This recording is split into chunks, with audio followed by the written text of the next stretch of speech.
Welcome to another episode of the Edmonds Moms Room podcast. I'm Dr. Allison Felt, owner of Body Motion Physical Therapy. And today I have Alex with me, and she is a lovely mom of two. And we get to hear her amazing couple birth stories. So I've been super honored to get to work with Alex through her first birth and through her second. And I'm excited to compare the two prenatal experiences and really what we did different the second time, and what your births were like. So thanks for being here, Alex. Oh, thanks for having me. I'm so excited to be here and to share my birth stories. Yeah, awesome. It'll keep them down for the record. That's great. Well, tell us how old your kiddos are. So my first is just over 2 years old, and then my second is almost 6 weeks old. So just getting over that initial newborn phase. Lovely. So tell us a little bit about if you don't mind going back to your first delivery, tell us a little bit about like the type of setting you delivered in and what that birth was like. Yeah, so I opted for a hospital delivery. Probably because I work in a hospital as a nurse, so that was the most comfortable setting for me. And I kind of had a crazy first labor, not the way I was expecting things to go. As a first-time mom, I expected to labor at home for many, many hours before going into the hospital to deliver. And what ended up happening was that I was working my very last shift before maternity leave as a nurse on the floor, and I started to have contractions and kind of did not believe what was going on at first, but things quickly progressed, and I ended up having to leave during the middle of my shift. And by the time I got to the hospital where I was going to deliver, I was already 5 centimeters dilated and having contractions every 2 minutes. And so I had originally planned to try to have an unmedicated birth, but because of the way things progressed so quickly, I just was not coping well. And so I opted for an epidural, which I think ended up changing the way that I delivered this baby. But I was really feeling comfortable after getting my epidural, was able to relax. My labor actually progressed relatively quickly for somebody who had an epidural. Usually they say that slows things down, but I got my epidural around 2:30 p.m. and was fully dilated by 5 p.m. And then they let me labor down for a little bit, and I was ready to push around 7 p.m.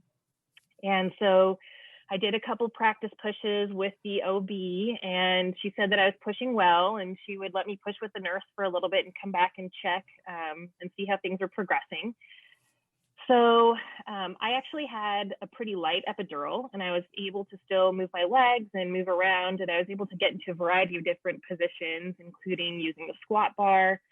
And so I tried pushing for several hours, about 2.5 hours, and really was not making any progress at all. The baby had not come down at all, despite, all this effort and supposedly being able to push so well. So it was very frustrating. And, I was tired because I had worked half a shift and had been pushing for so long that my OB was expressing some concerns that, things weren't progressing and we needed to start thinking about interventions.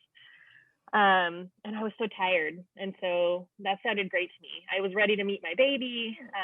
So she gave me the option to either try a vacuum assisted delivery or to have a C-section. And from everything that I had read and what I had learned about labor and delivery, that was the last option that I wanted to go with. That was the C-section. And so I opted to try for a vacuum assisted delivery. And so suddenly there were probably 10 people in the room with us. What had been a previously peaceful, experience with just my husband, a good friend of mine, and my labor nurse, suddenly got pretty crazy and a little bit scary to have so many people in the room. But they were able to place the vacuum. And I remember, the OB told me to push really, really hard. And, she's pulling with the vacuum, and I just remember feeling like the most incredible amount of pressure suddenly. And she paused for a moment and said, "Let's let the tissue stretch." And I asked her, "Oh, so I don't tear?" And she said, "Oh, honey, you're going to tear." And with the next push, with the assistance of a vacuum, I was able to deliver my son, and he was healthy and fine, which was amazing. But then began the repair and eventual recovery from a vacuum assisted delivery. Yeah. So. Well, thank you so much for sharing that. I remember getting an email from you. It was like a week after, and you're like, "I'm just peeing. If you don't mind me sharing that." You were like, Oh my God. like, I can't keep anything in. The vacuum does wreak a lot of havoc. Yeah. One of the things, so we were working together during your first pregnancy.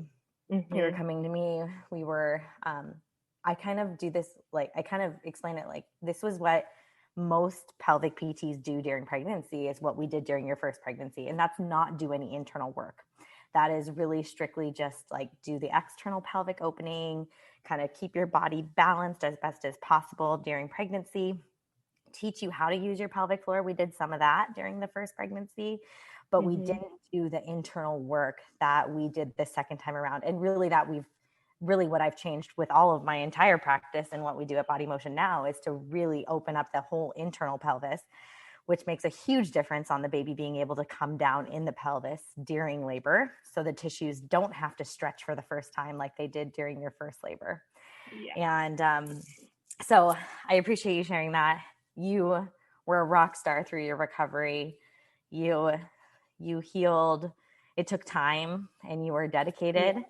Yeah. And that was awesome. And I think that really played into being able to have a pretty good second pregnancy. Yeah, definitely. I mean, I remember coming to you for the first time after I delivered my first, and just feeling honestly devastated about how my body felt. And like, I think I told you at one point that I didn't realize how much pain I was in until after that first appointment, and then how much relief I felt. And then subsequently over the coming weeks and months, like, what a great difference that made in my quality of life. And really my willingness to want to try to have more kids. So that was amazing. And I do think that, that foundation and then going forward, continuing with that work on the pelvic floor really did make a massive difference in how my second pregnancy progressed. And then my subsequent redemption birth, as I call it. I love it. Love it so much. So second time around, are you willing to go there now? Oh, totally. Second time around, we focused a lot on opening up your pelvic floor. If I can be totally honest, is that okay if I talk about your pelvic floor for a second? Of course. It was honestly amazing. You had this amazing control. The tissue quality, the whole entire pregnancy was never tight. It never felt like how a lot of people's pelvic floors feel during pregnancy. And I attribute that to all the work you did before. I remember every time I saw you, it was just like, oh yeah, okay, like your pelvic floor is ready for this, and we still continued to work on it just to make sure things were prepared and ready. But yeah, that was pretty cool. So in the second birth, you opted for a hospital setting. I know you were contemplating, because your original hospital had stopped delivering babies. So you were contemplating maybe switching some other form, but you stuck with the hospital-based care, hospital birth. And tell me what that was like. Second go. So my second go was a little bit different. So my first had come early and we were anticipating another early delivery, but the second baby was just really comfortable and hanging out in there. And so we were just kind of waiting to see what was going to happen. And I started to develop some elevated blood pressures. And I did have a family history of preeclampsia. So that was something that they were watching pretty closely. And so towards the end of my pregnancy, those pressures started to go up, and it got to the point where, my OB was starting to get a little bit concerned by my blood pressures. And so she gave me the option to be induced. And that also sounded great to me because during COVID, it's been kind of, I'm sure lots of moms can relate that it's a little bit more challenging to, find somebody to watch your kid when you're going to go have a baby. And so that had been weighing on my mind too. So when my OB, said, let's consider doing this induction, I decided to go for it. So totally different experience than my first baby. But I went into the hospital in the morning and met my care team, had a fabulous labor nurse, and was being cared for by an OB and a resident. And we discussed the plan of having a Pitocin induction, and then letting that work for a few hours, and then having an artificial rupture of membranes and going from there. And so we started on Pitocin and got that going pretty quickly. And I was responding really well to that, although not feeling really painful contractions, but they were definitely showing up on the monitor and they were regular. So that was good. I think when I came in, I started at about 4.5 centimeters dilated. So that was, favorable for induction. A couple hours into the induction, I still was not feeling painful contractions, but I knew that I wanted an epidural again for this delivery. And so the labor nurse recommended that I get it before they ruptured my membranes. I think the doctor had said that she was going to come in at 2 p.m. to do that. So she told me that I should definitely get my epidural before that. Otherwise, there might not be time. So I took her up on that piece of advice, and I got my epidural. And interestingly enough, the anesthesiologist was able to place the epidural and give me, the first dose of medication, but wasn't able to start the continuous drip because she had to go run off to an emergency. So I was just hanging out, still feeling pretty comfortable, and progressing along very nicely. Even though I think an hour passed before the anesthesiologist was able to come back and top off that medication. And my nurse was concerned that I should have been feeling painful contractions, but I really never felt a single painful contraction. I was just very comfortable. Again, I had a really good epidural. I was able to move around, which was fantastic. And was just kind of hanging out in bed when all of a sudden I felt a really hard kick and my water broke. So that was super exciting. That was one less intervention to have. And once my water broke, things went really fast from there, as they always say. And so I could really actually feel the baby moving down this time, which was different from my first. I think my epidural in my first pregnancy was actually stronger than this one that I had in my second. And so I was able to feel the baby moving down, which was amazing. And I felt myself going to transition. And so the team came in and they had me do a couple of practice pushes. And I was so nervous because I told her that I pushed for 2.5 hours the last time and had a vacuum, and was very nervous about it. But the doctor and the nurse were very reassuring, and the practice pushes went really well. And I could actually feel the baby move as I was pushing, which was amazing. So I remembered that we had, in one of our last appointments before I delivered, we had done some practice pushes, and we had talked about breathing down the baby. Mm-hmm. And so instead of holding your breath and pushing, to actually use your breath to push the baby out, and not to hold your breath. And so I really remembered that, and I was using that technique as I was pushing, and the baby just was moving so well that I actually ended up being able to push my baby out in 15 minutes, which was, I couldn't believe it. I just couldn't believe it. It was amazing. And so he came out and again was healthy. I did have a 2nd-degree tear again this time, but I didn't have, it wasn't as extensive as my first delivery. And so my recovery from that delivery was leaps and bounds better. I actually was able to get up and move around and walk and not feel pain. And within several days, I felt almost back to my normal self.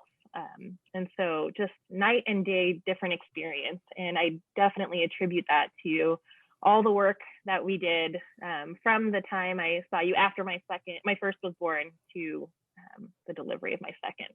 Yeah, it's so cool. How magical. And I think even though, you had the tear, there's so much that like your body just repaired that probably so quickly because of all the blood flow that was already going to the pelvic floor, because it was such a healthy muscle going into it. You know, it's not like you tore this muscle that has never even felt a stretch before or didn't know how to move. So I think that will set you up really nicely for this.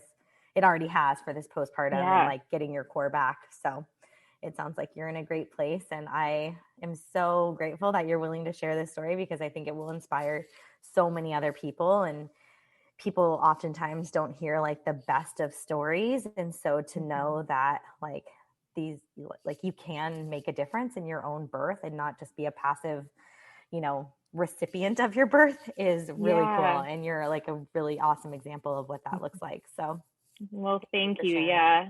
It was, you know, I definitely I tell everyone that I, you know, meet who's pregnant about the wonders of pelvic floor PT and how much it can do for you. And like, it's just incredible how much it's done for me. And again, I call this my redemption birth, because, you know, I actually was able to push my baby out. And, you know, and that's amazing to me, to not have had to need to have a vacuum and to birth my own baby and to have this amazing recovery and to feel so much better than I did the first time around. And so I would really encourage anyone to look into pelvic floor physical therapy if you're thinking about having a baby, or if you're pregnant, or, you know, suffering after having had your baby. It's just so helpful. Well, thank you so much for sharing that, and agreed. So not biased at all. Not biased, completely biased. So, you know, it has to be, right? That's exactly what I'm preaching to the world. So I love it. I really appreciate you sharing, and I really know you're gonna change some people's births. So thank you. Oh, I hope so. Yeah, thank you.